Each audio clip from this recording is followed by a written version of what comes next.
Well, would you look at that? It is Wednesday, the 4th of January, 2017. Welcome, everyone. This is the very first Promotional Malpractice Live Chat on MMA fighting in 2017. Hope you are doing well. Thank you so much for joining me. My name is Luke Thomas. I'm the host of this podcast, and I am glad you are here. Welcome. Bienvenidos. A lot to get to today. I'm assuming there's going to be 1,000. I've seen some of it, actually. Some Rousey questions. I had people email me a bunch of Rousey questions, which I put into the thread of the live chat. So we'll have a lot of that. Some 207 stuff, some Cody Garbrandt stuff, some Habib and Tony Ferguson stuff. Lots of stuff to get to. Appreciate everyone who has contributed. So for the first time ever, if you look down in the description box of this video, you'll see I've actually put the live thread in there. So the best place to get questions in are the live thread, which is in the description box on MMA Fighting, or on Twitter. You can tweet me at SBN Luke Thomas if you use the hashtag chat wrappers. I will see that, and I will go to that towards the end of the chat. And then there's a full description on that MMA Fighting page, which is linked in the description box. Barbas is here. I took a personal day yesterday, taking my other dog, Lola. She had to get some teeth extracted, so that was a show. But she's doing well. She's sleeping downstairs, so everyone who sent a kind note about it, thank you so much. She is doing great. I was going to have this. Y'all drink La Colombe? It's incredible coffee. Most of the time when I go to Starbucks and I get a drip, it's just burnt to a crisp. And this is just what you can buy in the store. So this is not their best stuff. But if you get their pour over, here I had a pour over, essentially where they filter the water, and then it's the single cup made at a time. Their Colombian pour over there is like insane. But this has, I didn't notice this has 16 grams of sugar in it. So I'm going to go with the healthy option, back to old Coke Zero. There we are. I was going to have green tea, but I'm out of green tea. So should have got some, but I've been traveling. All right. With that out of the way, let's get this going. And again, thank you so much for joining me. Here we are, back to the top. All right. Let's see. Let's kick off 2017. Yes. The Rousey stuff. All right. Here we go. Where does Ronda go from here? Rarely do we see fighters whose strengths and weaknesses are so clearly defined. Moreover, her strengths are still light years ahead of her contemporaries, yet her weaknesses are now glaring to the point of embarrassment, especially given the time she had to shore them up. You have often talked about how Conor McGregor worked on his grappling during the time that his raw power was able to keep his seat at the table, knowing that the one trick wouldn't keep him there forever. True. That said, where does Ronda go from here? Assuming she decides to continue, big if, which of the two training models that you have discussed do you think would be the most beneficial to her going forward? A, would it be best for her to join a mega camp like a Jackson Wink at Kings? I think about the massive strides made in striking in the grappling-centric Verdum. Or do you think she should rent a warehouse somewhere and pay all the best coaches she can to fly out and train her and hubby Travis Brown by their lonesome? Money is obviously no issue for her. She could recruit the best of the best. Lastly, could you please speak on how it's even possible for a striking coach like Edmond to devalue Ronda's game in that specific area so atrociously? Boy, man, there's 1,000 Ronda questions to get to, and I got emailed a bunch of them on over the weekend after Ronda was defeated, and I was going to make a special video about it, but I never really had time because I had to make early the Monday Morning Analyst so I could travel on Monday to get my dog to surgery and everything else. So I never really got around to it, but I'm happy to include them all here. All right, answering the questions. Where does she go from here? Forced to make a choice or a bet, I suspect she retires, but anything's possible. I frankly, if she's really up to if she's up to the task of excuse me, returning, I'd really like to excuse me. Pardon me. If she really wants to return, I'd love to see it. I'd hate to see her career end this way. I mentioned during my immediate fight recap that, Ronda Rousey deserved better. And some people were like, why would she deserve better? Why would she deserve anything else that, some sort of special treatment here? And the reason why is because someone with that kind of ability and that kind of potential, it feels like a waste to not give them everything to maximize their talent. It's one thing for a person of, decent or even good ability to wring the sponge dry. We've talked about that. It's another one for someone of this caliber who had that much of a lead on her contemporaries to lose it because of factors that are within seemingly control. If it's not within her control, That's one thing. But if these things are correctable and we can't correct them, and so something is lost there, there is a tragedy to that, not merely for her, but I think for us too. What would be the best model? Really hard to say. I think no matter what, she has to clear up some of these psychological hurdles that she has. I don't mean merely potentially, and I'm sort of spitballing here, fear of getting hurt, fear of losing itself, fear of what it all might mean. This weird thing where she has this rejection of anyone who even offers, frankly, innocuous criticism. I don't think any progress can be made if those things aren't really dealt with, to be frank. So the question is not merely could you put her in a better training environment and get a better result. Maybe you could to some extent, but I don't think you would really solve the problem until a lot of those issues are addressed. Now, it could be the case that in a camp where there is some sort of a humbling, and if you stick it out, you might come out the other end of the washing experience a different person. That might be true, but that still doesn't. I don't think that discounts the real necessity here, which is her impediment might actually be that some people just never get good at striking training. I think we really have to consider that. It could be the case that we're all bagging on Edmund, and the fact is Rousey just can't get better. I find that to be unlikely, but it's not anything we can automatically discount. But I think no matter what, unless she addresses some of these other issues, whatever they may be, and again, I was sort of suggesting some things it could be. I don't actually know the definitive list, but when you can't talk to the media, when you can't talk to Joe Rogan after a loss, when you had this sort of like me against the world kind of attitude, that works well when you're winning. That is not a winning recipe to get back on the winning track when you're losing. So my hunch is that getting with a big camp is probably the best. I think one of the things that was apparent to me was you saw Kenny Florian and John Anik on their podcast saying that they had heard she had done no sparring. She had done sparring, I know for a fact, with what was her name? Michaela. What's her name? Michaela Meyer. Michaela Meyer had gone into her camp and done some sparring, and at least some training with Ronda Rousey. Here's something she put up on Instagram a day ago. We cannot forget the doors Ronda Rousey has opened for women in the sport. I have nothing but respect and admiration for her accomplishments, and it was an honor to spend some time in camp. Sending positive thoughts your way. So they did some sparring. And I guess Kenny Florian has since said that their camp has told him she had 4 sparring partners. Now, look, in an elite camp, it's not like you have to have a billion sparring partners. In fact, you do kind of want to have a few people you work with over and over again. But these people have to be people you can trust. They have to be of a certain level. The programmatics generally have to be correct, right? The person designing this camp has to know how to design a camp, how to execute on a game plan, how to bring a person up to speed, how to, essentially all of these formatics that exist have to be in place too. So simply bringing good sparring partners when there's no formatics doesn't do a whole lot of good, right? So for me, I actually feel like, assuming all those other issues that I mentioned could be addressed, something like a Jackson Link, something like an ATT, obviously Amanda's at ATT, but I'm saying something like that, I think would be best. I think getting a lot of different looks from a lot of different tests, sharing what she knows, learning from what others know, being part of a larger environment where you don't get to stand out. I mean, the better ones do get to stand out, but you're still part of a class environment, a group environment, a team environment.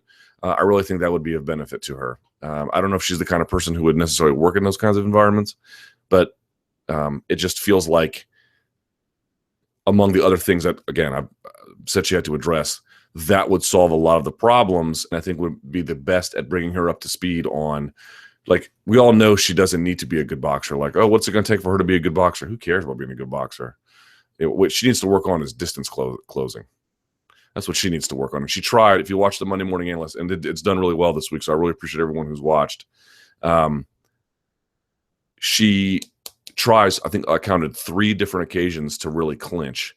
Grab an elbow, grab behind the head, underhook, and she never really got close. I want to read you a quote. This is from 2013. I did a technique talk with Dave Camarillo, and I feel like this has held up mostly pretty well. This is my question to him. Let's circle back to Rousey as the focal point of this discussion.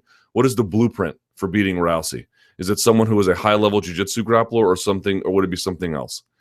And This is Dave Camarillo's answer. Dave Camarillo, black belt in judo, international competitor, A-level, black belt in jiu-jitsu, founder of Guerrilla Jiu-Jitsu, a longtime coach at AKA and other places. He says, quote, "Just look at her fight. The fight's almost always over when she gets the clinch and takes her opponent down, gets her to where she wants, and finishes her. So you got to out-clinch her. Yes, good footwork would be awesome, but you're going to get into the clinch. Well, you've got to get out-clinch her. You got to break free, get her tired. Once she's tired, who knows what's going to happen. A lot of fighters who keep winning, they get punched in the face, and the second that doubt enters their mind, that's the experience. It happened to GSP. It happens to everybody. Once they have a man, I can't get a hold of this person. This is not how I envisioned it last night when I went to bed. I thought I was going to get my hands on them, put them onto the ground, and armbar them. Once you disrupt that, you have a chance. But if you're not equipped with the proper tools or athleticism or training, it's going to be very, very difficult for you because she's so far ahead. I would say a lot of that holds up. The reason why, look at the two losses that Ronda Rousey has had. Holly Holm and Amanda Nunes. Amanda Nunes, she was landing from the outside, no doubt about it. She was tagging her, and I think that's a way, in fact, to keep distance. But there were times where Amanda had to specifically clinch break. I saw some people being like, this was boxing versus judo. No, it's not. It's a little bit of boxing matched with MMA clinch breaking. That's clinch breaking is what that is. Because if you allow her to clinch and wrap a head and wrap an arm and she gets her hands clasped together or even just in position behind the elbow and around the head, hips in, you're going to go for a ride. And when you go for a ride, it's going to be her game there. At least that's where she stands a much better chance of winning, right? The fact that she was able to clinch break in that way was phenomenal. We go back and watch the other Monday Morning Analyst with Holly and Ronda. She clinch breaks there too, as well as sort of getting out of the way. The big lesson there to me is I think Ronda's probably never going to be an elite striker or maybe even a very good one. She could be probably an okay striker, but if she can learn how to close distance again, then that would change everything. And by the way, I saw a lot of misconceptions about this too. Everyone's like, why is she standing with Amanda? Why should she just take her to the ground? It's like, it's not magic. Like you can't just walk over and take them to the ground. They're not going to let you. She doesn't shoot like a wrestler, perhaps because of knee problems, but she doesn't shoot. So that's out. And if she was, I doubt she'd be very good at it. So she has to get a clinch of some kind. Body lock, over under, a Russian, 2-on-1, whatever. She has to get something. If the other person doesn't let you, what are you supposed to do? I never understood this argument. It's like, well, Ronda thinks she's a boxer. Okay, there are times definitely in both fights where she was standing a little bit too long. No doubt about it. Maybe there could have been a frantic effort to get either of those opponents to the ground. Okay, fair enough. But she's standing with both Holly and Amanda, one, because the fight starts that way, and two, while she was able to get Holly down once, she was, I think, rocked at that point already, so she was sort of all out of sorts, and Holly was able to stand back up. But they didn't let her. They clinch broke, and they got out of the way. In the case of Amanda Nunes, clinch broke, and then put her at the end of the punches. Like that fight was won or lost because of clinch breaking. So to me, if you can get Rousey to be able to just to be able to defend herself, get out of the way, right, be real safe at distance, and then find a way inside, you can probably do some things. You could probably really do some things. And I think that a high-level coach would be able to take her in that kind of direction, perhaps in a more intimate environment, but I think a team setting where you get this constant exposure to this wide ecosystem of body types and ideas and experiences and athleticism and scenarios. I think it would tremendously impact her development because everyone talks about on the training mat what a beast she is, how hard she works. We all know what kind of athlete she is. Whatever else you want to say about her, she is not a bad athlete. That's no guarantee of success, but that's a nice advantage to have as you're moving forward. So to me, shout outs to Dave Camarillo for, I think, having basically the right idea. A couple things you could argue in there, of course, but also, speak to how far ahead of the game she was in that kind of thing. If she had her hands on you, even in the Sarah McMahon fight, if she had her hands on you and was pushing you into the fence, then she had an ability there to affect change with that liver shot, right? That was another form, not so much of the clinch, but of a clinch kind of quasi scenario where you're locked up with your hands and inside control and inside ties and overhooks and, wrist control or elbow control. And she just lit her on fire. And That shouldn't be forgotten. That should not be forgotten. To piggyback, would Ronda be better served working in a new camp on her striking deficiency or wrestling to create new entries into the clinch? For as inept as her striking is, once she can get someone down, she is as high level as it gets there. Yeah, I think that's sort of the way I look at it. But I really wonder why she doesn't shoot. I suspect it's because of those knee injuries where she's had some multiple surgeries, not particularly invasive ones that I'm aware of, but not insignificant ones either. So I wonder about that. But who knows? Who knows? But I don't think Edmund Tarverdian's the guy to get her there. I can say that with a fair degree of confidence, for sure.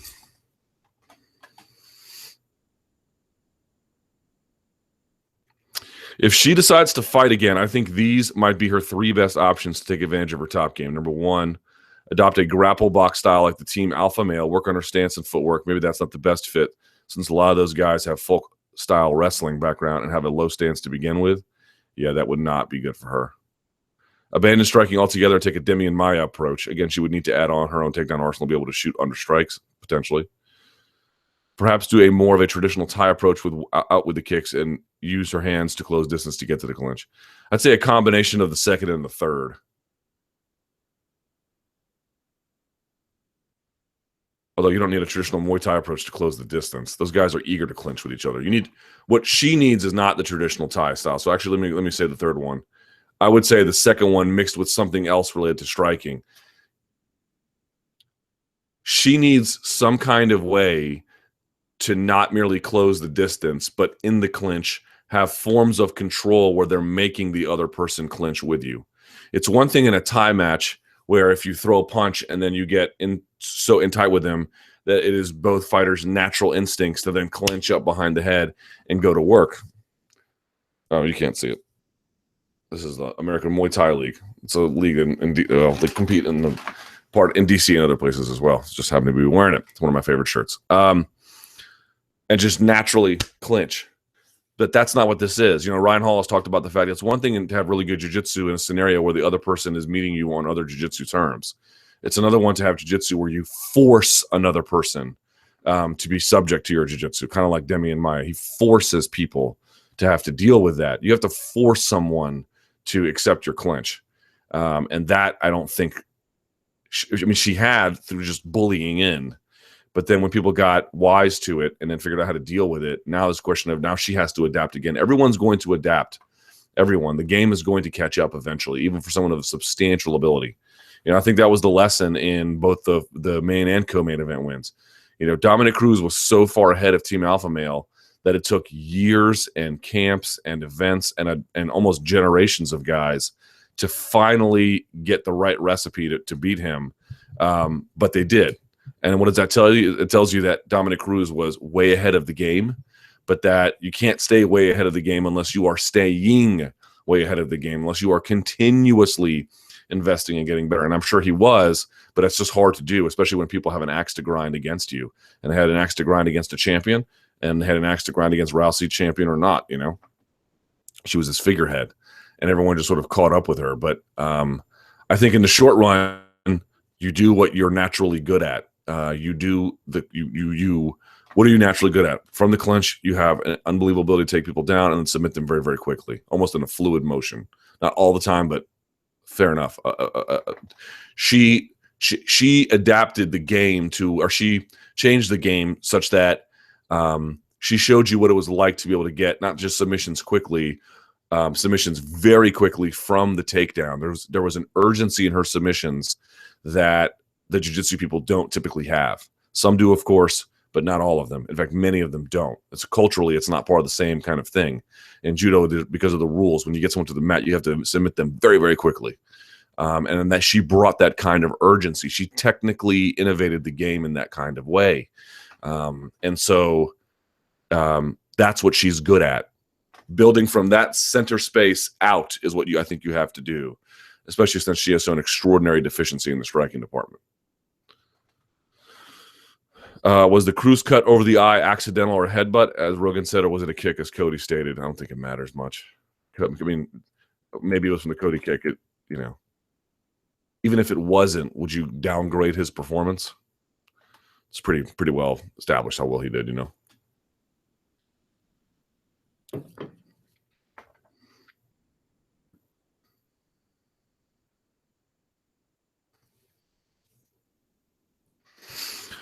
Here we go. I want to address this one. When was a high-level judo specialist ever been successful outside of Rousey and MMA? I'll wait.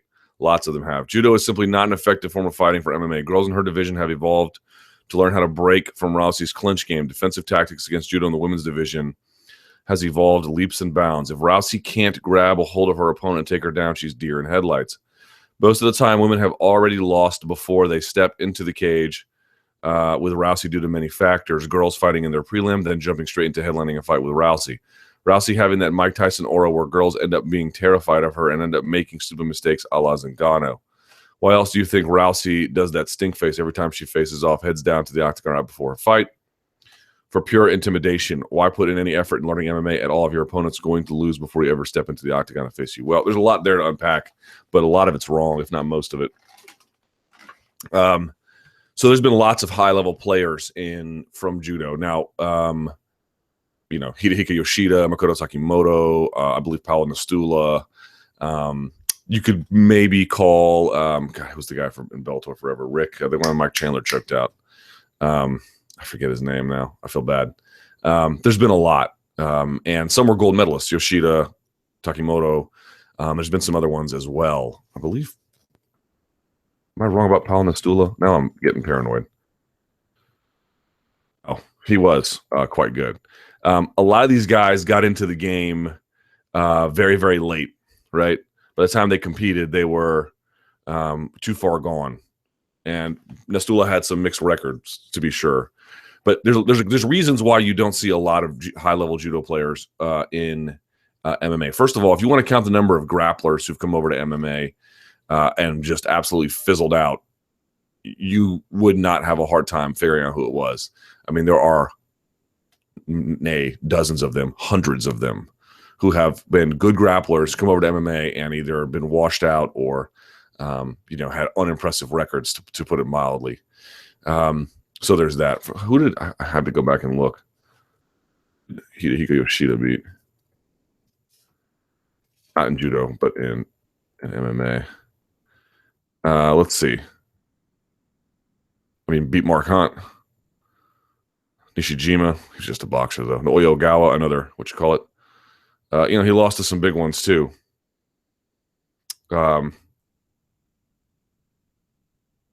He lost some big ones too, but he also entered. This is the point. Judo and MMA have not merely disparate cultures, but judo leadership and judo culture has a real antipathy towards MMA. There's an active effort to reject MMA. Some of the competitors in judo, the judokas, ignore this. Obviously, Rousey being one of them, but there is a real cultural distance between the two that is not insignificant, and I think that's the reason why jiu-jitsu and MMA have this easy marriage. They're basically, if not cut, whatever metaphor you want to use, they're very related, and so there's this natural pipeline. And in fact, it was developed through our minds from jiu-jitsu to MMA, right? Through Royce Gracie, there's this really easy connectivity between the worlds. The membrane separating them is quite permeable. It is a firewall basically between judo and MMA, and some competitors sneak through one way or the other, but that inhibits who we get. And even when we get them, we often get them past their prime. Rousey being someone we did not get past their prime. But God, now I'm feeling bad about this guy's name, and I'm sure everyone is telling me what his name is on Twitter, because Twitter's good for that. But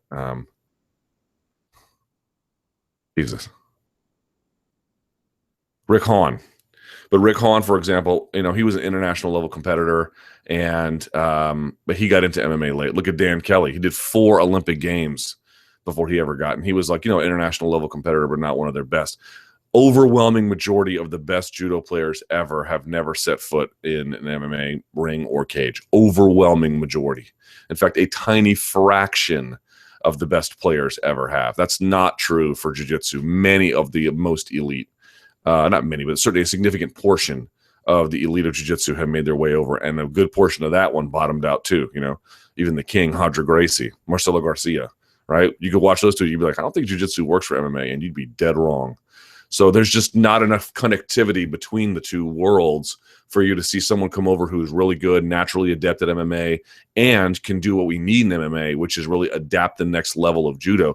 You haven't really seen a ton of high-level judoka come over and work on judo adaptations for the modern MMA game. There's plenty of people working on leg locks for the modern MMA game. There's plenty of people working on footwork for the modern MMA game. Neo footwork from Dillashaw to Dwayne Ludwig to Dominick Cruz to Cody Garbrandt. There's plenty of people working on their head movement. There's plenty of people working on wrestling entries. Look at Khabib Nurmagomedov. There's not a lot of people working on clinch entries or other forms of adaptation. Carl Parisian had done some, but he had bottomed out too. It's simply not true that judo doesn't work for MMA. This is just a ridiculous statement that should never be taken seriously. Does it have its limitations? Of course it does. It has an extraordinary amount of limitations, but in the right hands, there's a lot you can do right with it. Is it as good of a base for MMA as wrestling? Probably not, but that is a bad base or a non-functioning base. Not a real position to adopt. The evidence does not suggest that at all. I think the bigger issue is we don't have enough connectivity between the two worlds to share best practices and adapt a form of judo for the next stage of MMA. We haven't done that. You've just seen a lot of judo players come right over, use a lot of that, and have had some success with it. But once guys begin to catch up a little bit, there's not a second gear. Is there a second gear because judo can't be innovated for MMA? No. It's because we don't have enough of the people in those worlds to do that service for us. We need those guys to do it. You need a John Danaher and his acolytes in the Danaher Death Squad to really work on the next level of footwork in no-gi. You need that. You need a laboratory. And I don't think we have a judo laboratory for MMA purposes. And until we do, you're going to see arguments like this pop up, but I don't think they hold any water. Is it true that Ronda Rousey had a significant advantage over her competitors that she let slip away? Yes, that is true. But that significant advantage should tell you something about the shortcomings in those games. And, is there something to be said about the fact that these women psyched themselves out? Sure. But that armbar and that Granby roll that Ronda hit on Kat to set up that armbar is no joke, man. That is super high-level adaptive stuff. Super, super duper. Incredible stuff.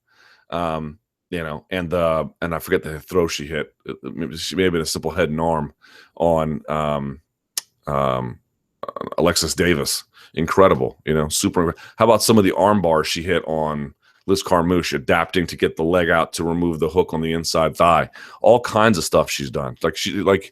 She's been incredible, and that stuff she learned from judo came with her. Travis Stevens is a guy who maybe has done some adaptation, not for MMA purposes, but between judo and jiu-jitsu, being both a Henzo or Danaher black belt, and then being international class, was it silver medalist in the Olympics in judo. So he's done some adaptation in grappling generally. You saw some of that at Copa Podio, but you see what I'm saying.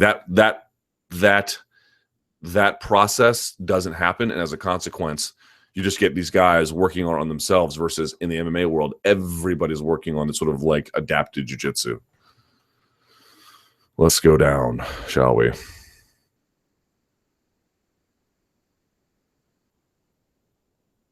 Someone says, I disagree a little bit with Luke on the takedowns. She didn't look prepared in any way. She didn't look, she trained any way to get the clinch safely. Well, I would encourage you to watch the Monday Morning Analyst, because you're partly right. She didn't get the clinch at all, much less safely, but that wasn't for a lack of effort. And the reason is why. Because she stopped doing things she was doing before? Maybe.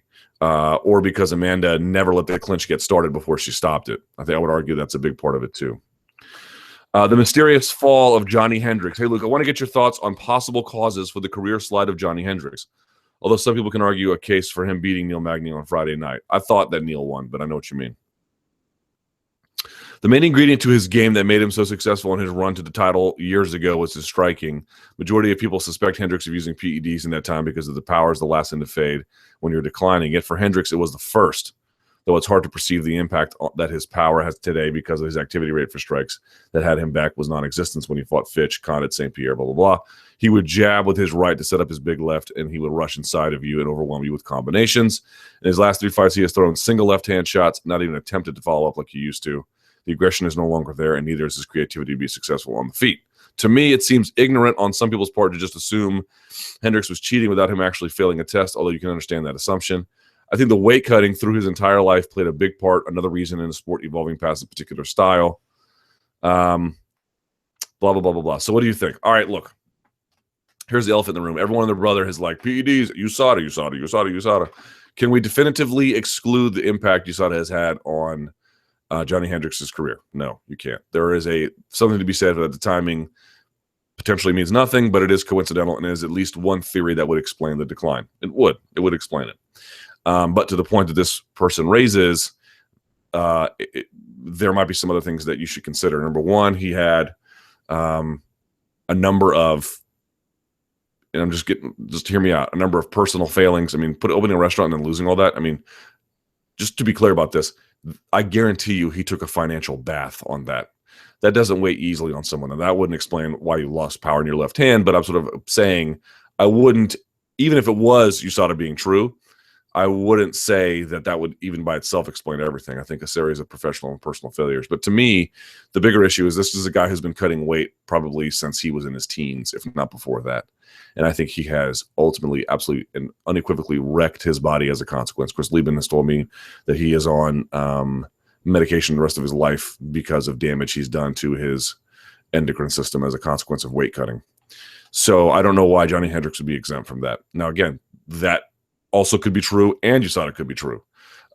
It's hard to say exactly. I guess I would just caution people who like automatically think it's USADA. I cannot say you're wrong, nor would I try to, but I would just also caution that I doubt that is by itself the explanation. I cannot imagine that, how old is he now, in his mid-30s, early to mid-30s, that, potentially 20 years of weight cutting hasn't had an effect on him. Not everyone wears weight cutting the same way. You don't know what kind of weight cutting he was doing back in his collegiate days, whether it was safer than other forms. Everyone responds to those kinds of stresses differently.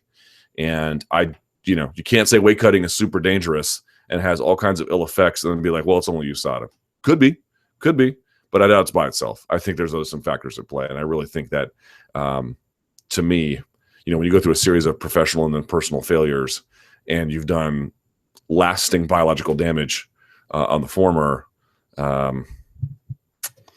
there's a cost to be paid for that. There's definitely a cost to be paid for that. I'll say, though, I thought when he was guard passing, he looked good. Like in that second round, he looked strong. He had a good takedown. He had a nice ride for the most part. It's just when he got lazy and didn't do a whole lot in the first and the third that Neal's guard came to life. But when he was passing, he looked good, Let's see.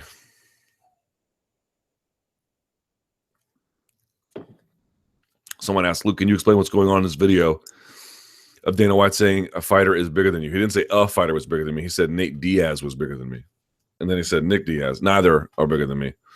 Now, they could both beat me within an inch of my stupid life, of course, but that's not the issue. It's for me, matter of size versus size, and it's not up for debate. In the end, he just showed, there's a video I put out where you can look at it, but like in the end, he basically was like, look at these pictures of Nate and Conor next to each other at that 196 presser at that UFC gym. And I'm like, okay, but like in 2013, you cautioned Nate to stay at lightweight despite 2 losses. And Nate's gotten a little bit bigger, but I don't think he's a huge welterweight. I think he's a decent sized welterweight. He's definitely a good sized lightweight. But he's a lightweight. That's what he is. He's a lightweight fighter. I don't think it's very debatable. But check out the video I made on my personal YouTube channel. You can see I go through everything. All right, Dominick Cruz. Hey, Luke, given how intelligent and adaptive Dominick Cruz is, and at the same time with the already top-level skills, how much do you favor him in a possible rematch between him and Cody if it happens, let's say in mid-2017? Also, what team – okay, let's go through that one first. I wouldn't like to see an immediate rematch. I would like to see Garbrandt versus Dillashaw first, to be honest. Because I think if you really want to make Cruz versus Garbrandt competitive, you need to give Cruz time to change what he's doing. He can make immediate adjustments in a probably quick manner, but I think the better thing to do if I was him, and certainly I'm not, but would be to invest time in creating a lot of new patterns, a lot of new entries, and that is just a function of time. Like you can't just invent those overnight. You have to work on those new setups, right?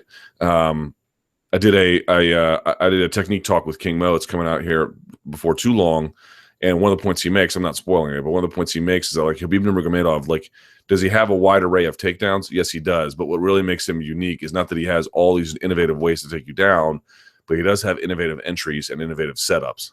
And then that innovation is where the other sort of more commonly used tactics, doubles, singles, trips, those kinds of things, to come to life.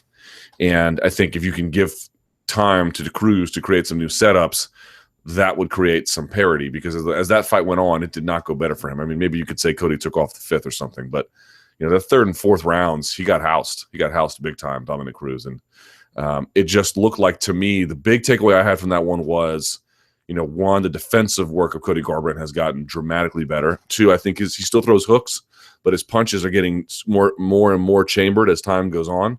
And I think three, he never bought on the feints and fanks, not much anyway. You might see a little adjustment, like that coming up just to make sure. But he really was good about maintaining distance. He was really good about engaging on his terms. Now, I thought, and I said this in the Monday Morning Analyst, I thought when Cody was going forward, it didn't actually go well for him. It's when he got Cruz to come forward and then countershot on him, either literally or figuratively. But it was when he was in these spaces, Dom will be doing this number and this number, and Garbrandt would just wait for him, step back when he had to, let Dominic fire a shot, sometimes counter from the same side, and then crack him with another one, or change an angle on him and shoot, something like that. So if he has just good reactive decision making and good speed, maybe there's nothing Dominic can do anyway. But I think if you really want to make that competitive, let's wait and have Cruz fight Dillashaw. Maybe Dillashaw wins that, by the way. I don't think. I think Dillashaw is a very different challenge for Garbrandt. And but let's say Garbrandt wins that, then you could do another one. I mean, if you really are dying to have a rematch, I suppose 6 months you could do it. But I don't know. Part of me would just feel like we should wait. They calling me. Rick Hahn. Yes, there we go. Sorry about that. Rick Hahn. Just my brain, y'all. Also, what team would be great for Rousey to join? I'll just say Winklejohn, something like that. I mean, I know that Ali is there. I'm just saying, stranger things have happened, right?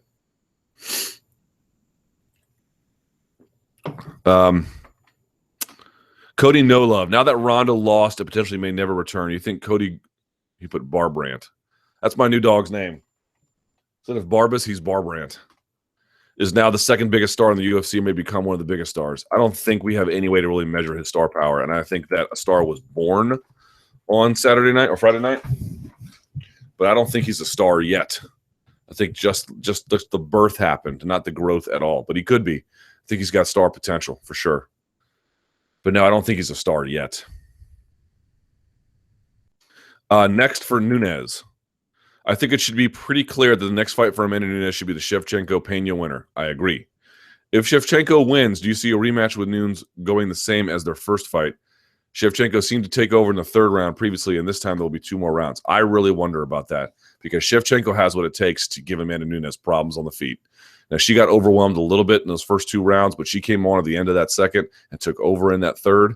I think we've seen great cardio in the fourth and the fifth. She's always working on her ground game, her takedown defense.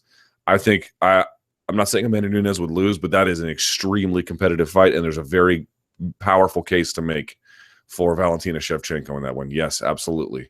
She will not be overwhelmed on the feet at all. She stays out of trouble. She has the ability to deliver back. A lot of what happened in that first fight was merely hesitation. Remember, one of the claims was not merely that they were exchanging and she was losing. It was that Shevchenko was a little bit gun-shy, just kind of waiting too much. And as she began to loosen up as the fight went on, and as Amanda got more tired, you really saw that come to life.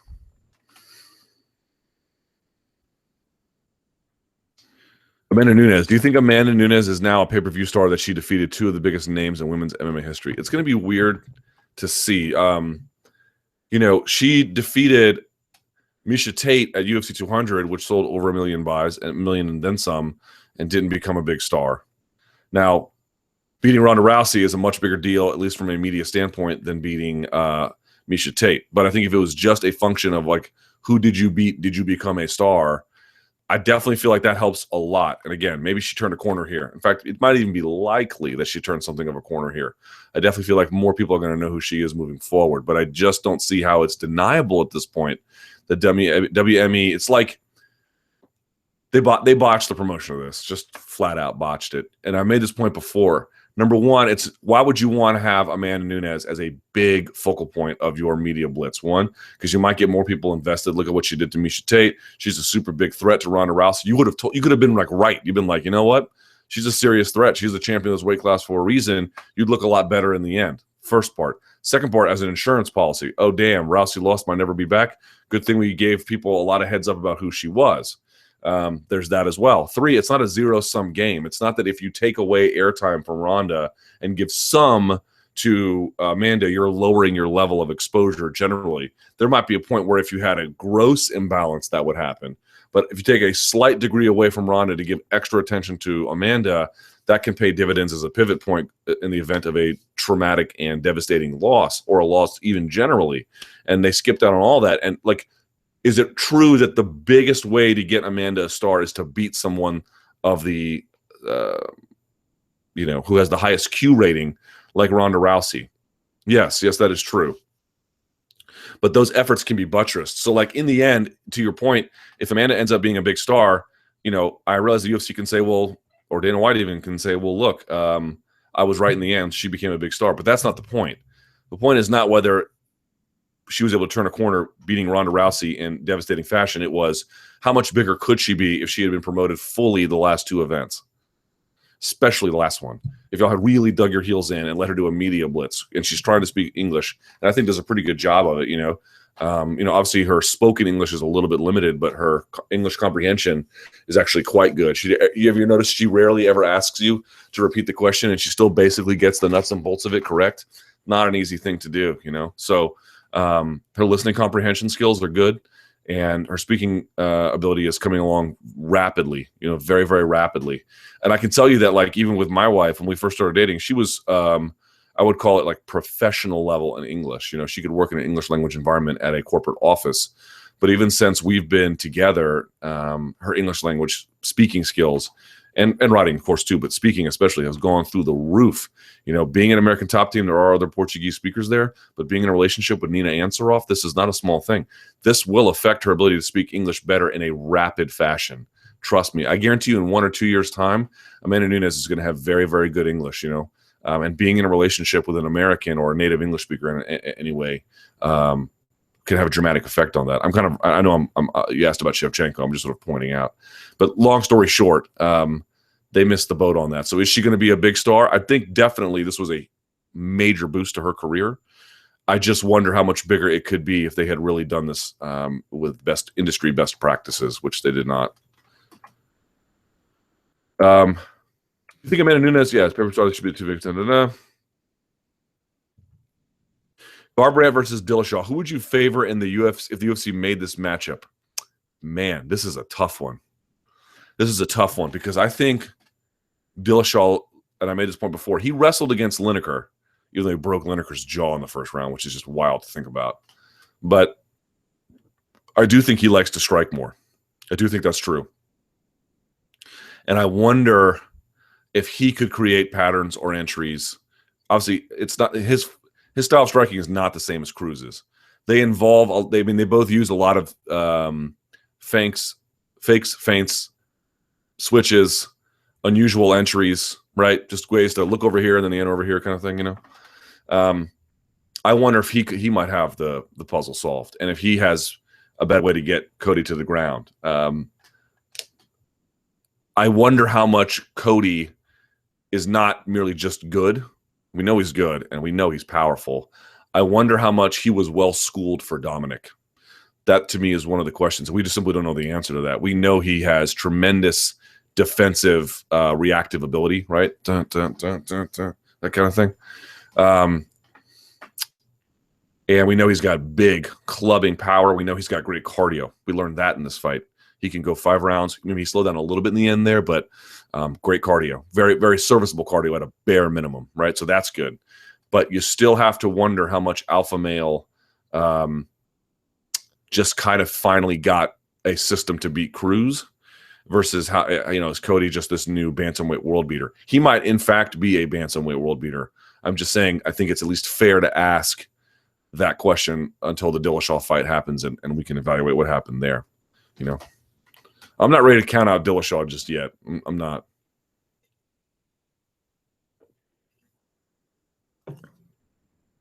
But it's also pretty clear that criticism of him, of Garbrandt, that he's like a Vanderlei Silva type, not very fair. Not very fair. Okay, turn this down a little bit. Someone's asking about Miesha Tate. What'd you make of Miesha on the Fox desk? I thought she did a pretty good job for her first time. That job is not easy, and I thought she did pretty well, all things considered. A little bit green, a little bit stuttery, a little bit slow to respond in the kind of sort of tempo that a broadcast needs at times, but those things can be worked on, and it's good to have a different perspective on the panel. So I think there are big things for her future. Yeah, she was good. Mm-hmm. Let's see how.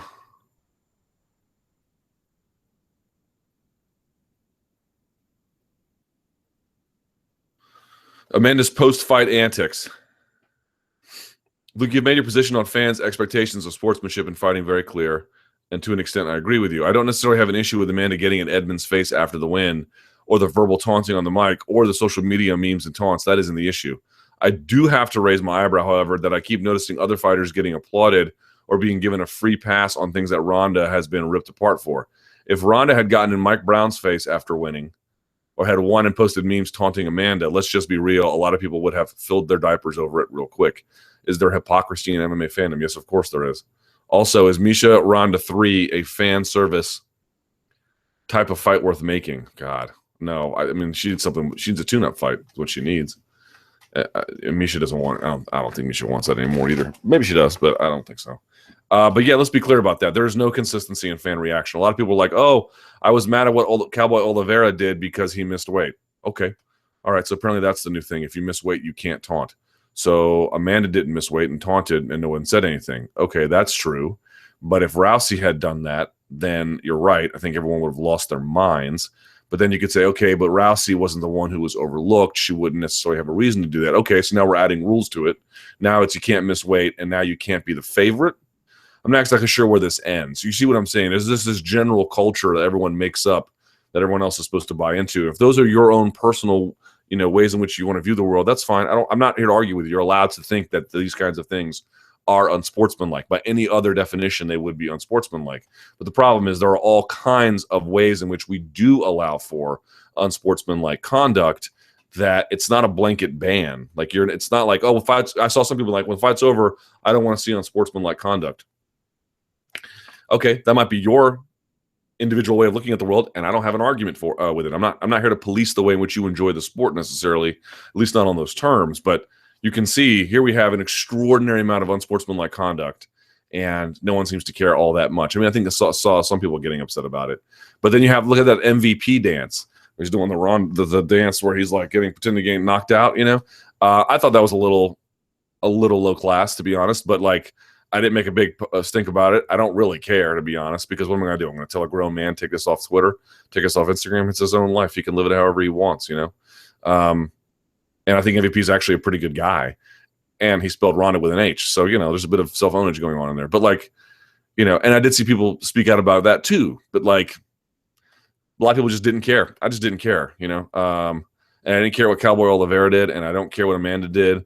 And if Ronda didn't want to shake hands with her, I'd get why people didn't like it, but I wouldn't really get all upset about it.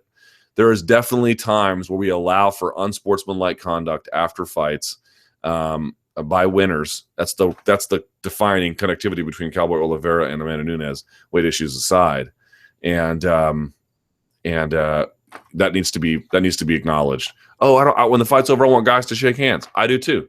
I liked it when Cody Garbrandt and Dominick Cruz shook hands. I liked it when they acknowledged each other as great opponents. I like that. I'm just like you. I like all that. But when I don't get it, I'm not going to tell fighters how to behave. These guys do a crazy occupation for a living. They have a lot of weird ideas about the world, and just after a big fight like that, especially, or any fight in the UFC where, your career is kind of hanging in the balance, can't really afford to lose too many of those. They're going to do crazy things. And I think for the most part, as long as they don't break any kind of rule, they don't spit on someone, they don't strike them after the bell or something, I just don't care. Rousey's legacy. Luke, the immediate talk after her loss to Nunes was that Rousey's a product of media hype. I'm glad you asked this question, and that her success was down to coming up at a time when there was no quality in her division. Whilst there's probably some validity to that, she did beat two people who have stopped Nunes, so it's hard to buy the theory fully. What are your thoughts on the notion she was pure hype? It's okay. Let me just make a statement about this. Now, I saw that Chael was saying she was partly a media creation. So I haven't listened to what Chael said, and I have tremendous respect for Chael. So let's put Chael to the side here for a second. I might give Chael a pass depending on what he said. I actually haven't heard his full arguments. I don't even know, and I like Chael a lot. So let me put that to the side for just a second. But Chael aside, who I think his bona fides are legit. Anybody else who says that Ronda Rousey was pure hype, and again, I don't know that's what Chael said. I just saw a headline, so forgive me if I'm even wrong on this one. But anybody who says Ronda was pure hype and strictly the product of media, promotion is off the roll call of people whose opinion on MMA or sports you can take seriously forever. You're off the list forever, right? That's what you are. If you are out there, so if you're a Whitlock or a Clay Travis or whoever else is saying it, liberal agenda or feminists or whatever their deranged argument is, if their name is on that list, they are off the roll call for who you take seriously for eternity. For eternity, they're off. Because it would essentially tell you that it's hard to explain exactly. It's like doubling down on an idea that is absurd on its face.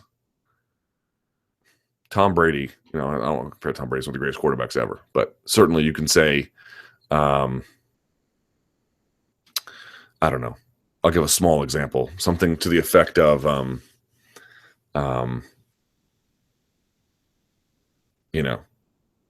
Kirk Cousins this year.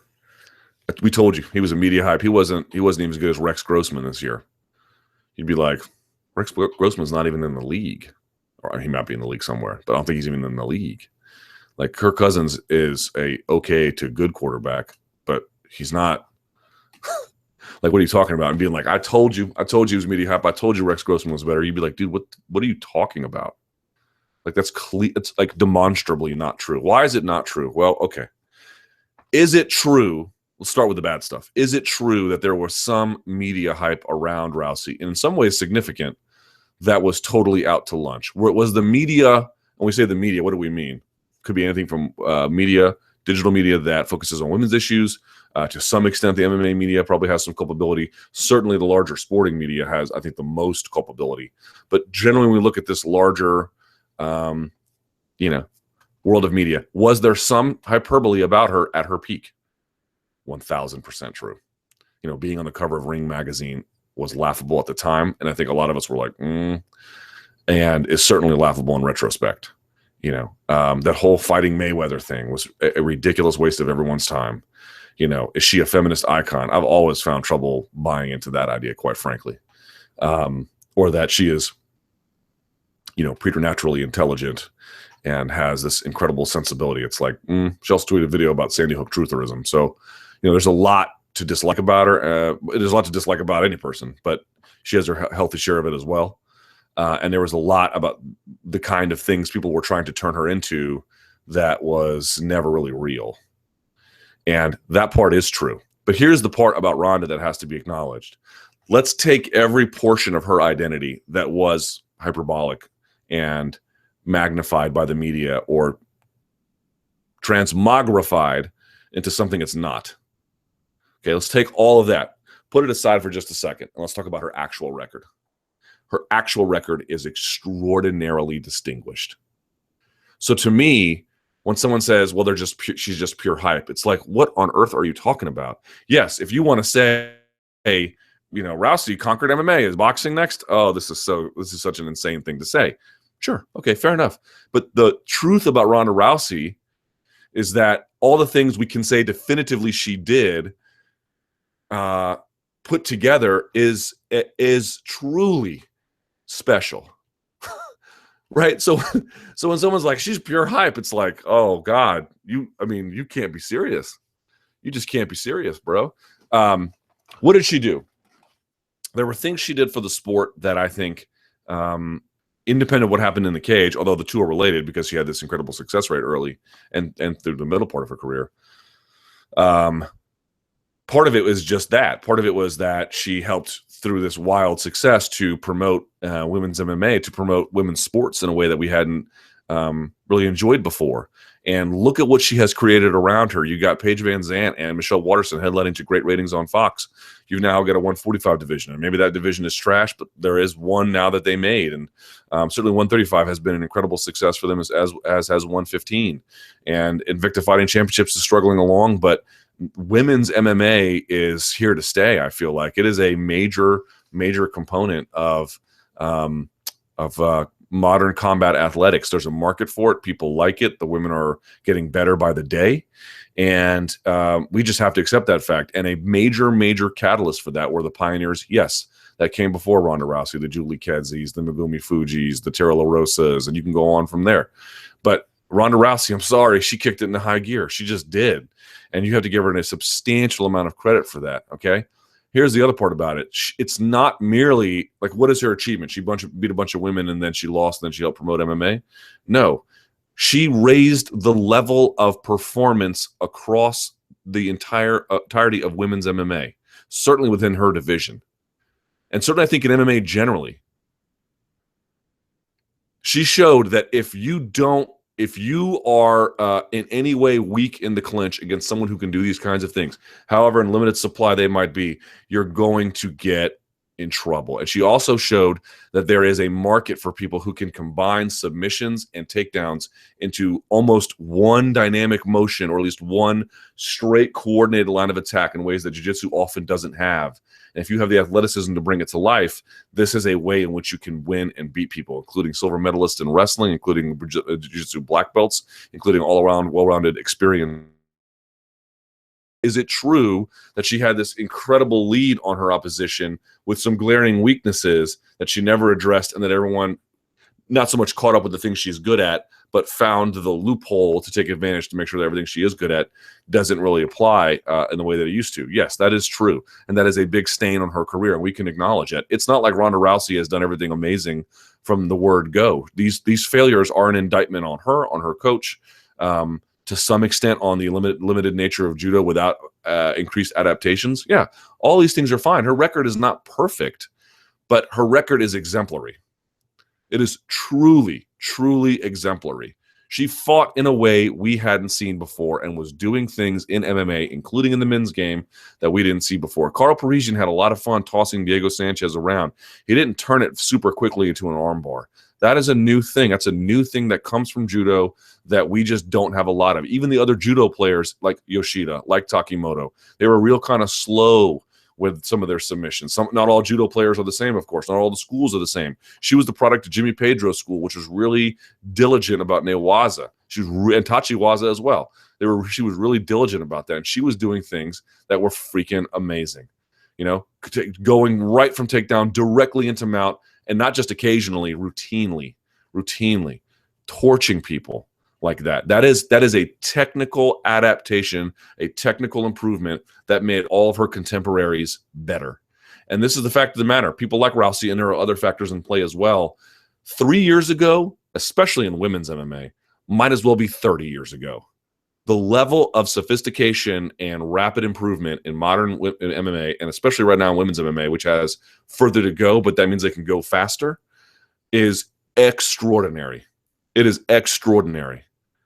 I don't know that Amanda Nunes, without what Holly Holm had done, and then her own time, camp over camp to get better, would have done this 3 years ago. Would you have picked Amanda Nunes to beat Ronda Rousey 3 years ago? I'm not so sure I would, because I think she would have got the clinch a lot easier. But now they know that the clinch is kryptonite and that she can be had a little bit on the feet. They're able to bring these skill sets to life, but their skill sets had to mature first to get there.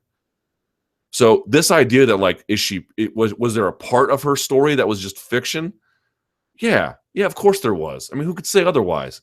I even criticized some of the media for this hagiography that she would do. Oh my God, look at this feminist icon who can just beat all the men, and at 135 she could beat Brian Caraway, and she, Beyonce loves her, and she's not a DNB, and maybe she'll go into boxing and win an Olympic medal there as an amateur, or maybe she'll go pro and beat Layla Ali. Yes, there was a lot of nonsense. Strip all that away. The core of what's left is, without argument, exemplary. And you just have to contend with that fact. We can have criticisms we want about how she handled media or her own career or what role Edmund plays. We can have criticisms about to what extent there are benefits and then real limits to a judo game in MMA. We can have all of these debates. It doesn't take away from what she contributed, both as a promotional vehicle to greater heights and as someone who helped develop the game. How can you take that away from her?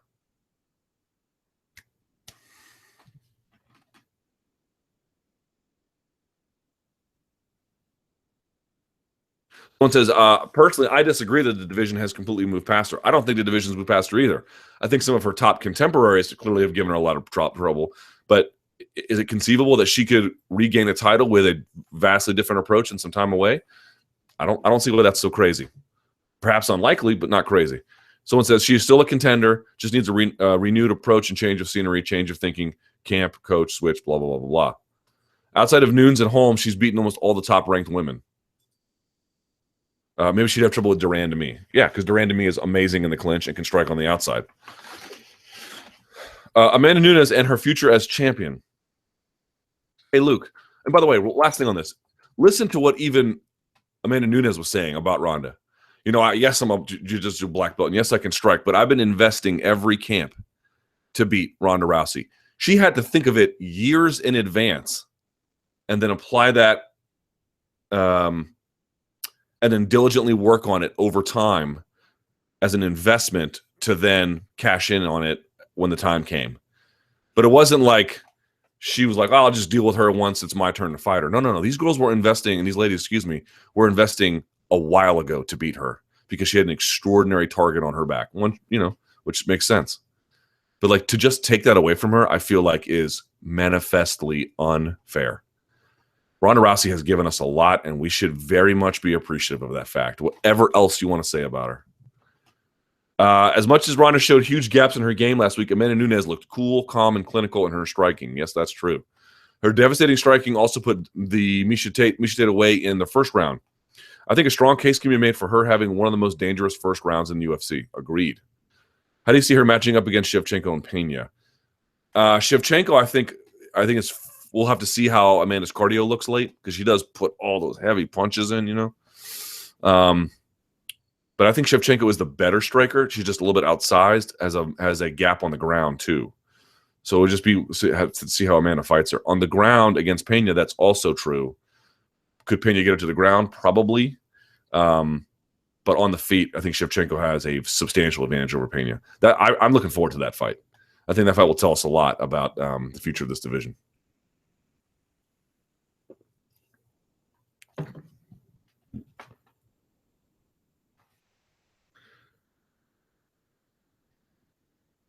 How likely is it she remains champion for a long time?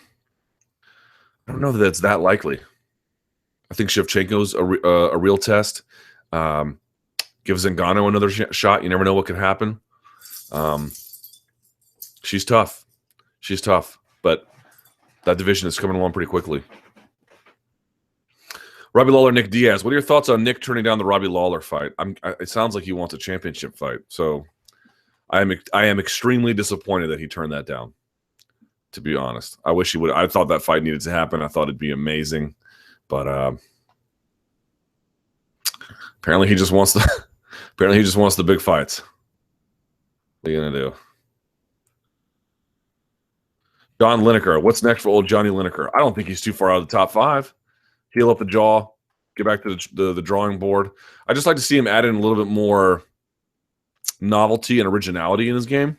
Not that he's not an incredible talent, but you can see that there's another level above him.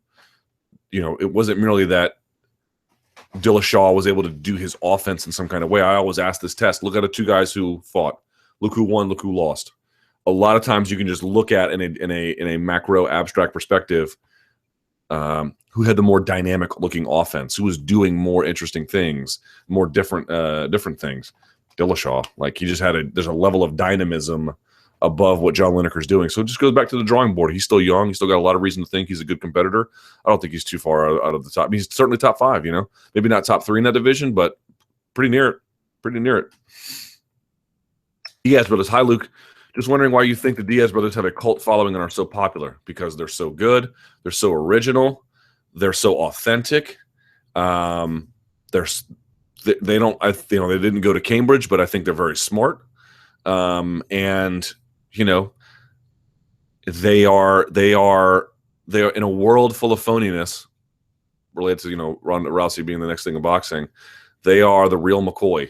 I think their losses make them the real McCoy, right? Because you can see that they have their limits like anybody else. But in a world full of nonsense, they are candid. In a world full of promotion, they are fairly grounded. In a world full of BS, they call it straight. The world might be the chaser; they're the shot. So that's why.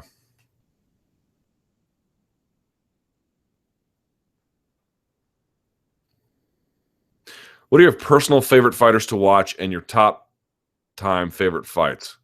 Ooh, I still think one of my favorite fights is Karo Parisyan versus Diego Sanchez. I just love that fight. I have such a fond memory of watching that fight. I watched that fight by myself. This is when I was covering MMA like halfway, maybe not even halfway, like quarter way or something. And I went to this bar by myself because none of my friends wanted to watch. They watched the Lieben versus Silva fight. This is when fight nights were on Spike, and I went and I watched at Summers in Arlington, Virginia. If you guys know Arlington, Virginia, it's a famous soccer bar. And they were showing the fights, and I watched it by myself. And I ordered a pitcher of beer. I think I drank 2 pitchers of beer by myself. I got screwed up, and I just had so much fun watching that fight. I really did. That sounds like a loser thing to do, to go drink by yourself and watch fights at a bar, and it makes me a loser. I don't care. I really don't care. That just the way in which they matched up and Diego overcame him in the end. It was like, I'm not presenting to you as that's the best fight that's ever been made, but I just have a really fond memory of it. Top favorite fighters to watch today, I would say McGregor, of course, is must watch. Nurmagomedov, Tony Ferguson, the Diaz brothers, Stipe Miocic. Still want to see what Verdum has. I'm kind of always interested when he competes. John Jones, of course, Anthony Rumble Johnson, Cormier. Basically, the guys who are elite. Demian Maia. I cannot wait to see Demian Maia fight again. All the guys at bantamweight we mentioned. Yeah, I mean, elite. I like elite. I think that's the portion of MMA that is really the sweetest. It's fun to watch Rock'em Sock'em. Don't get me wrong. Everyone loves Choi versus Swanson, and I have respect for those guys in ways that I can't even communicate. But if you're asking me like what I really get up for, I get up for the elite of each division doing the things that only they can do.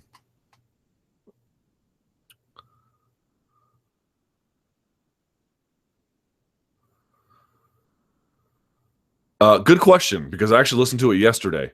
Do you know of any MMA media member who listens to Joe Rogan's fight breakdown recap podcasts live and tweets out noteworthy stuff? I don't. We were doing that for a while, and I think people got tired of it, or I'm not sure. Also, I think he stopped giving out less nuggets. No, I listened to it yesterday because I had to drive to go to Richmond, Virginia and back. And I really enjoyed it. It was the one with Eddie Bravo, Joey Diaz, Brendan Schaub, and, of course, Joe Rogan. And I really enjoyed it. I mean, it wanders around where they were talking about cannibalism for a while and muggings for a while. But when they talked about, I think there was actually, I'll give them a shout out. Early on, I think in the first hour, I want to say, they had a discussion about Gerald Strebent. Gerald Strebent was one of Eddie's first students, I think maybe his first black belt. But Eddie found him as a blue belt. In any case, I remember this fight vividly. Gerald Strebent fought Josh Thompson in UFC years and years ago. And Gerald, they were talking about how bad coaching can lead you astray, or even good coaching but bad advice can lead you astray. Gerald was a grappler, wrestled through high school, was deep into Eddie Bravo's lessons at that point, and was a very accomplished ground technician. And Eddie was kind of trying to tell him against Josh, like, this is a fight where you can win, but you got to win on the ground. And for 6 months, Gerald Strickland had been training Muay Thai. 6 months, that's it. And his coach at the time apparently said he was Bangkok ready. Okay. And apparently he came out with, like, I forget what it's called, where you wear it around your head, the Thai thing, and then the armbands, and you're doing the whole bit, where you're dancing and blessing the cage. And apparently Thompson was freaked out by it, so he decided to take him down because he thought he was good on his feet. And in the end, Thompson wound up like hammer fisting him to death. But you get the idea that, like, bad coaching, and they can tell you're Bangkok ready after 6 months, man. You're nothing after 6 months. You might not be anything after 6 years. So there's a lesson that they talk about in there that I thought was really, really good. When they start straying to cannibalism, that's not necessarily my cup of tea, but the last episode, for several long stretches of it, was really quite good. Goldberg's exit. Glad you asked about this. UFC was pretty quiet considering it was Goldberg's last show on UFC 207. Did Goldberg UFC leave on amicable terms? I am told they did not. Anything that you can share with us? While many would agree Goldberg simply wasn't good at his job, you think if you worked at a company for that long, they'd give you a proper send-off. No, they won't. No, they won't. Number one, corporate media doesn't care about you. Or corporate America, I should say, doesn't care about you. Number two, if you work in media, which is where I meant to go, if you work as a broadcaster, I shouldn't say media because that's not true. Like, if you work for print media or forms of digital media, this is actually not true at all. But for, like, if you're a broadcaster, if you're behind a microphone or a camera, and especially a big camera at a big place, it's hard to explain to you if you haven't worked in the industry. You almost never get a chance to say goodbye. Almost never. If you're in radio, you're going to get fired before you ever say goodbye, in almost all likelihood. It is so, so rare to ever say goodbye. In TV, almost no one except Oprah or something like that, somebody really big and substantial that has a unique bond to their audience, gets to do that. I guarantee you, for example, there's a very good chance Joe Rogan will get to say goodbye when he goes away. But Joe Rogan is beloved. I understand that some people have, as it turns out quite late, some fond feelings for Mike Goldberg. I get that. But I think he's being replaced because he's simply not the best candidate for the job, not even close. He might be a great guy. He might have been a loyal servant to Zuffa, and I respect all those things. But I can just tell you, in television and in radio, you almost never get a chance to say goodbye. I was on MMA Uncensored Live. Do you think we had a chance to say goodbye? Sure didn't.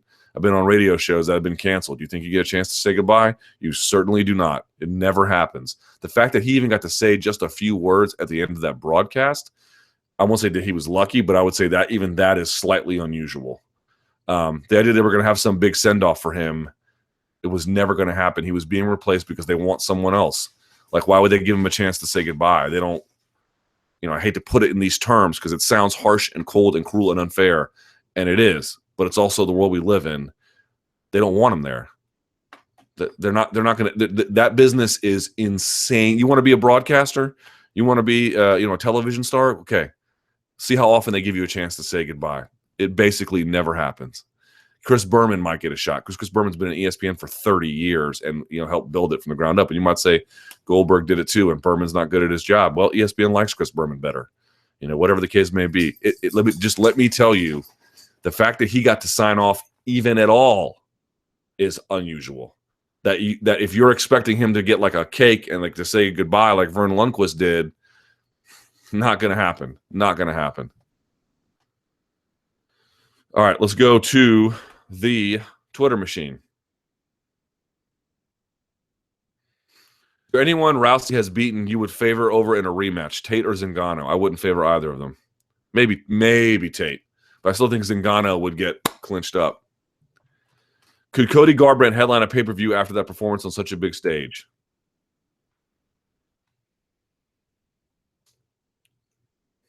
Maybe. More like co-main.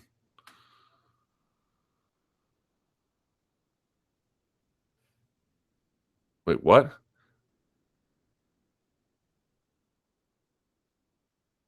Is Fighter of the Year as big of an achievement for a fighter like MVP is for an NBA player? Not exactly, because the MVP is codified, I think.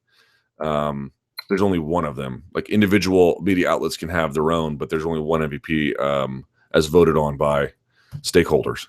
So no, it's not quite as valuable. Is Rousey's stagnation a result of her inability to improve or an unwillingness to accept she needs to, which is more prominent? Since there is so much of a secretive nature around her, it's impossible to say.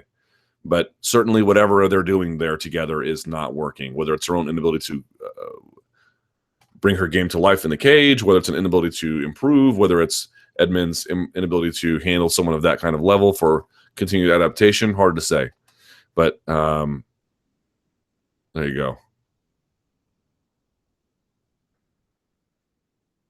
There are rumors that Ronda Rousey didn't spar much. Indication that her ability to absorb hits has diminished since the home KO. I don't think so, but it might be what it might say is an unwillingness to accept hits. Not that she can't take them, like her chin is diminished in some way, but that her willingness to take them has diminished.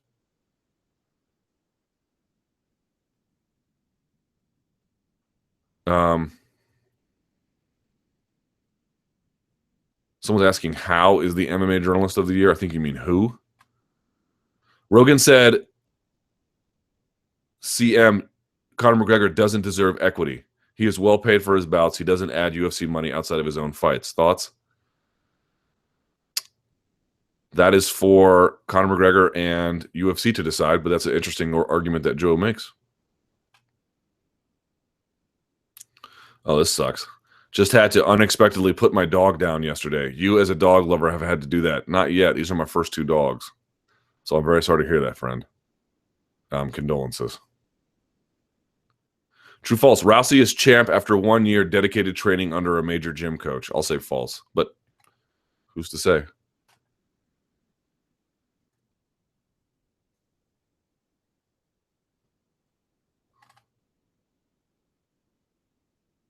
What the hell?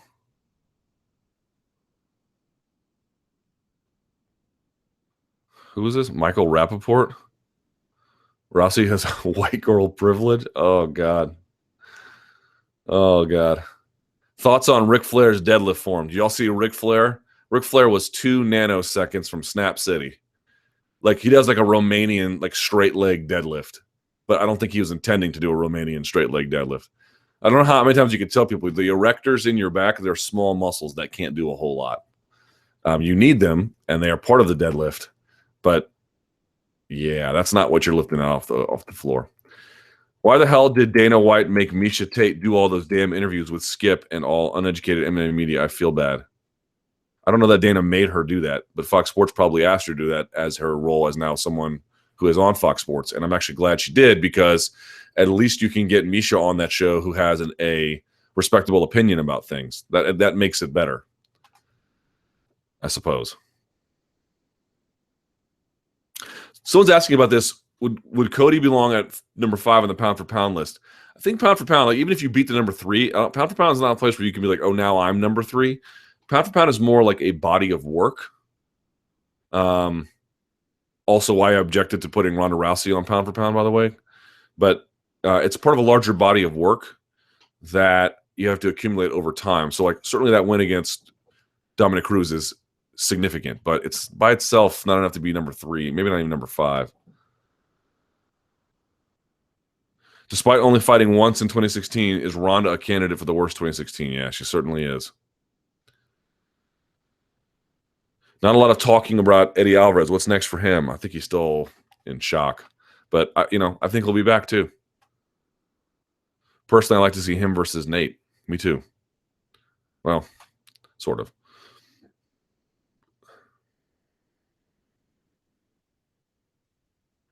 With correct coaching, if Ronda Rousey incorporated sidekicks or other techniques, could she tempt fighters to close the range instead?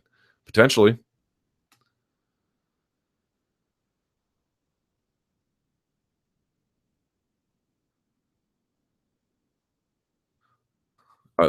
Everyone likes to ask these questions. When will the $5 footlong return to Subway? Ask Subway. Does Thatch train BJJ at all? Brandon Thatch, excuse me. His ground game still seems non-existent to me. Elliot Marshall is a good coach, right? Elliot Marshall is a great coach.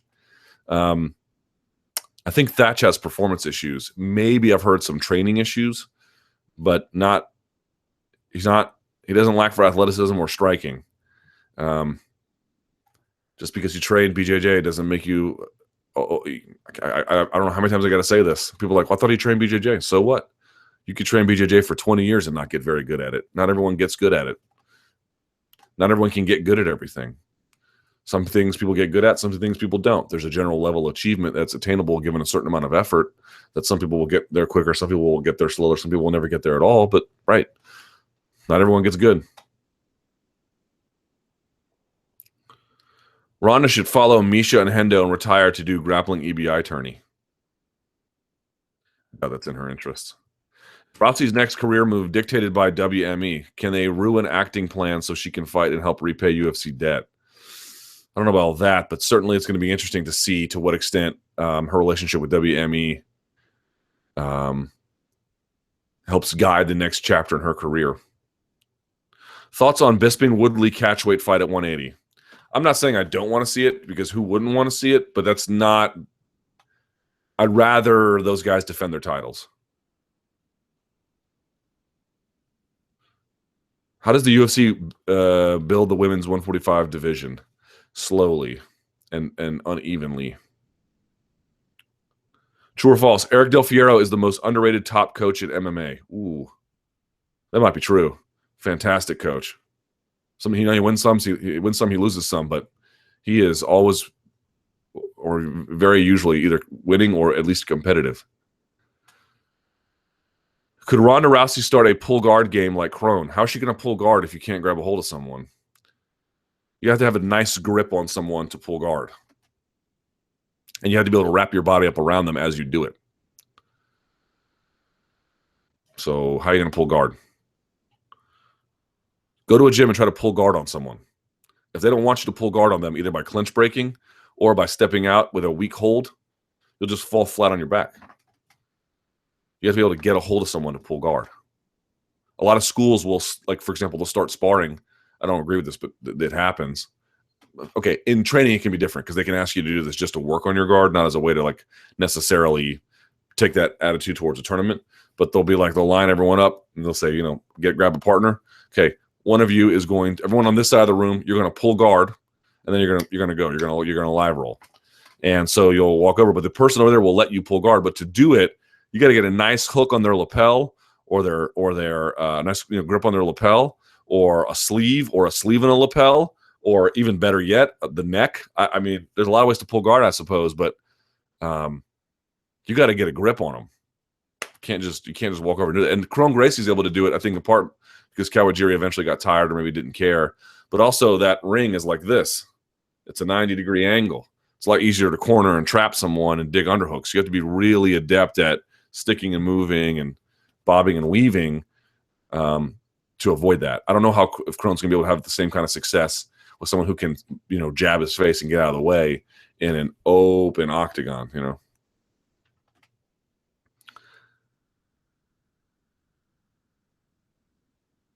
You feel it's pretty safe to say now that Rousey wears damage quite poorly. Seems unable to take damage. No, I think she got bombed on by someone who hits incredibly hard.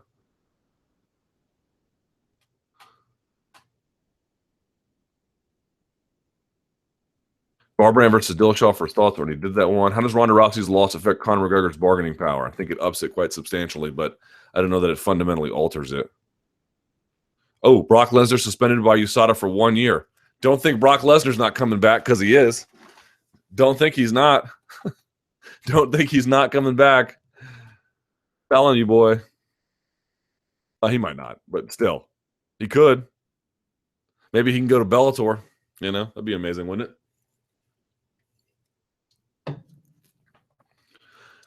Someone says, I was really impressed by Alan Jouban's last fight. How far do you think he can make it to go at 170? He's a little bit older, and I think he's quite good. I don't know that he's a title contender, but certainly I think potentially top 10 potential there. I said potential like 7 times. Is there anything more embarrassing than Skip Bayless talking MMA? Yes, you guys bringing up the fact that Skip Bayless is talking MMA.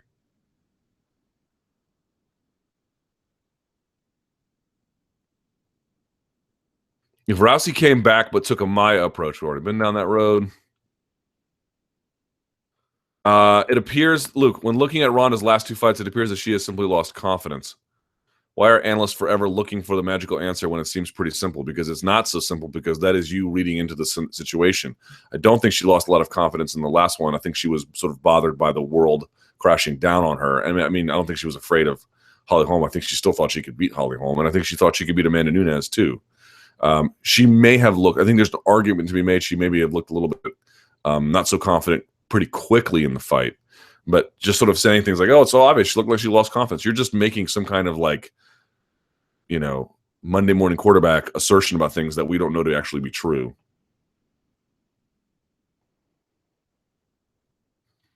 Says, I left you a cool Facebook on a Facebook message of Cody's breakdance. Check it out. All right, I will. Would you fight the Eagle for a $200,000 offer? I would tap like Bob Sapp, boy. I don't want no parts of that.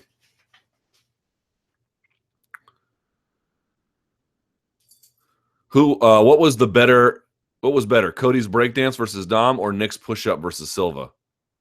You mean Nick's like beach chair thing? I think that's a little bit better. They're both pretty good. What is being downplayed more and why? Rousey's coach in camp or her mental state? The coach.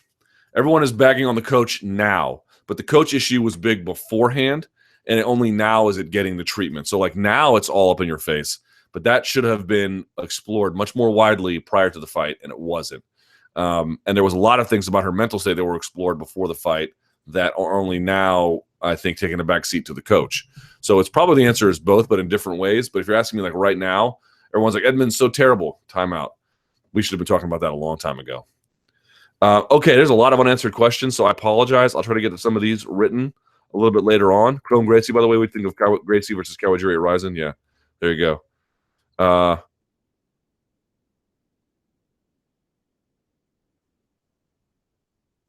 Yeah, okay, I got to go.